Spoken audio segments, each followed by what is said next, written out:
Stephen Koplowitz, Taskforce UK 2009, Performance Dartington, Liquid Landscapes, Water Related.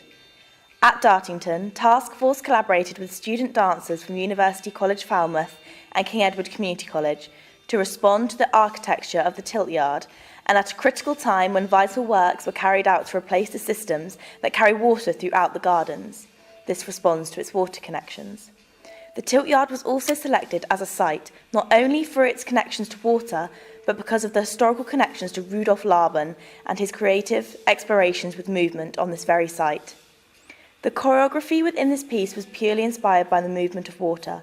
Using fluent, liquid-like gestures and formations, the performers used the site to recreate the visual aspect of flowing water. They moved at different paces to embody the rippling and various rhythms of the water, exploring the unpredictability of this element. For example, they placed a slow section of choreography on some stone stairs. The performers actually rolled down these at a very slow pace and in canon to one another, attempting to what I feel was create the look of waves and the calm element that water can display. Using steps also created different levels, and having the audience below, this also projected the performers higher than the viewers, visually enlarging the movement, also using the theme of waves. All performers wore blue t-shirts. This was simple yet effective in complementing the theme of water and was linked to the environment of their influences, the history of the water running through these gardens. All performers wearing the same clothing was visually pleasing and created a sense of community and unison during the piece. Fiona Wilkie's use of taxonomy to classify and break down a performance into its elements resulted in the creation of a timeline that can be used to determine which category a piece of site-specific theatre falls under. I would class Liquid Landscapes as outside theatre. Following Fiona Wilkie's guidelines, I feel it is appropriate to the various elements this piece holds due to its location, and it also could be reworked to fit a different/similar site, for example the beach or a river, a site which holds related themes and where the performance could be easily adapted. Looking into the location and the site in which the performance took place, it is interesting to see that they chose Dartington Hall, just outside Totnes in Devon. The hall itself is the headquarters of the Dartington Hall Trust and boasts a whopping 1,200 acres of estate in the south of Devon. The choice of this location is interesting, as it is away from all of the cities such as Plymouth and Exeter. This results in a mainly peaceful and tranquil setting. The site itself is so remote that it could be said that it attracted a different demographic of audience than you would usually expect for a performance. This concept is something that Fiona Wilkie brings up in her survey, as she claims that the idea of environmental theatre is oppositional to that of the traditional theatre in London, for example. In this sense, it is very formal and ordered, whereas with site-specific, it is more relaxed. This is echoed in Fiona's article. As she says, experimental theatre has always sought after other venues. She also claims that site-specific work often involves, more or less, a political decision to work against the dominant discourse of London. She also asked the question, is there something that attracts practitioners to their site? This is something in which is clear to see at Dartington Hall, as it is a vast estate full of beauty and historical importance. The luscious green grass with the grand hall makes for an eye-opening spectacle, which the audience fully enjoy. The performance also explores the different possibilities of the environment, in the sense that the show is split up into three parts: the stairs, the grass bank, and the trees. It is interesting to see that they are pushing the boundaries in terms of what they use and how they use it, as it offers the audience a different dynamic for each part of the performance. This was something we wanted to include in our piece, offering the audience different ways in which they can experience our own performance by having more than one location within our site.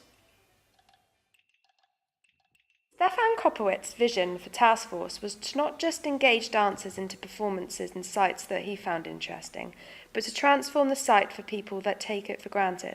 For example, Smeaton's Tower on the Hoe in Plymouth is a beautiful iconic landmark positioned in an equally beautiful seafront landscape. The performance held at Dartington Tilt Yard was used to explore the unique tilt yard and the historical water connections. Stephen used the site's resources as a way of processing his idea and to show the audience the history of the site through movement. therefore being titled a site-specific performance.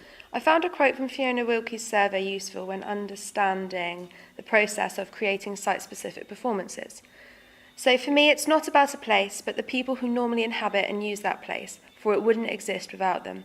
Suggesting that how the site is normally used in everyday life is just as important. For Stephen to be successful in his vision, he required 6 professional dancers to perform and participate in Task Force's Liquid Landscapes.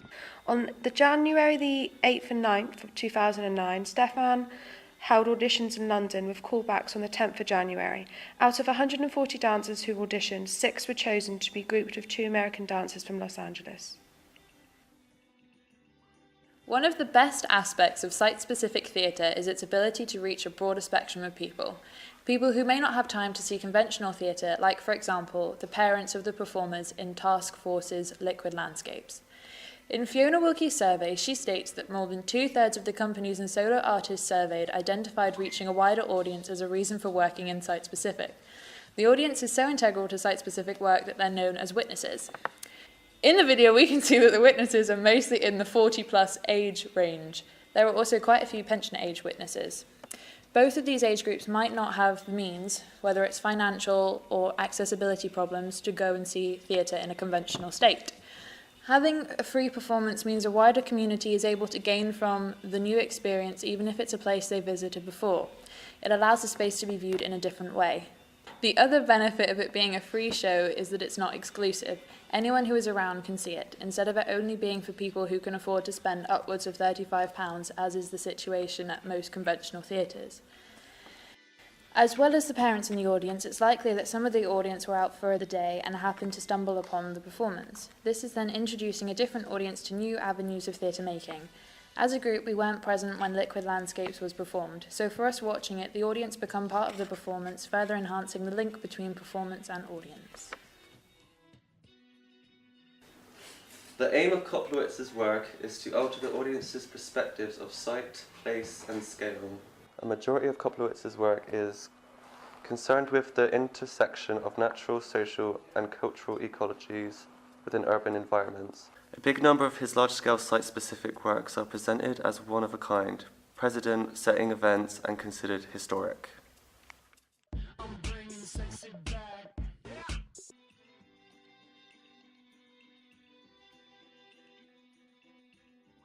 Task Force is/was a site art dance touring company that used to work on a project-to-project basis.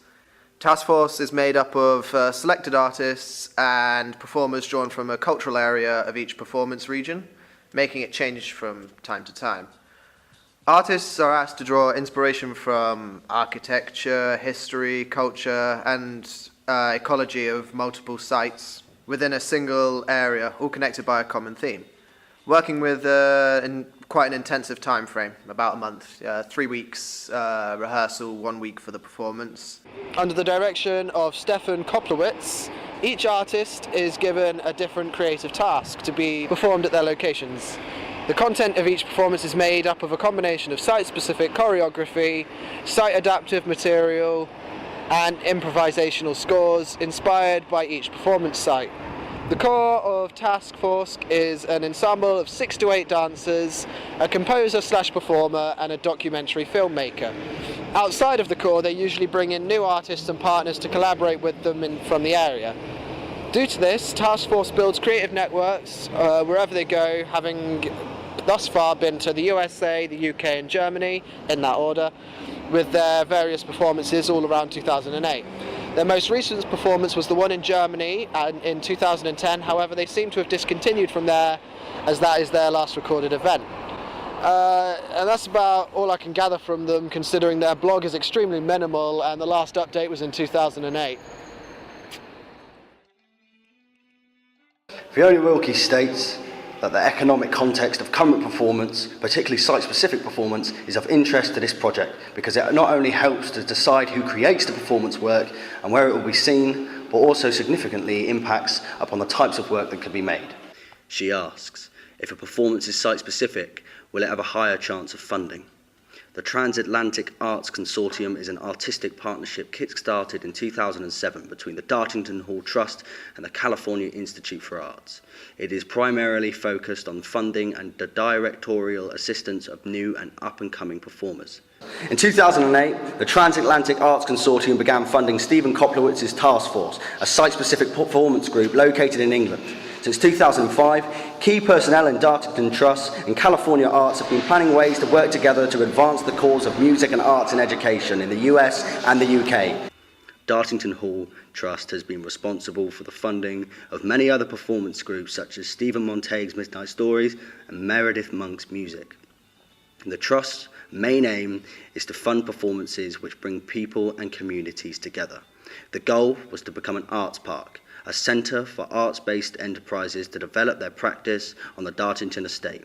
This was the first rural arts park of its kind in the UK, providing much-needed support for creative talent and businesses. The Transatlantic Consortium's plan was to include a strong arts enterprise element within the arts park.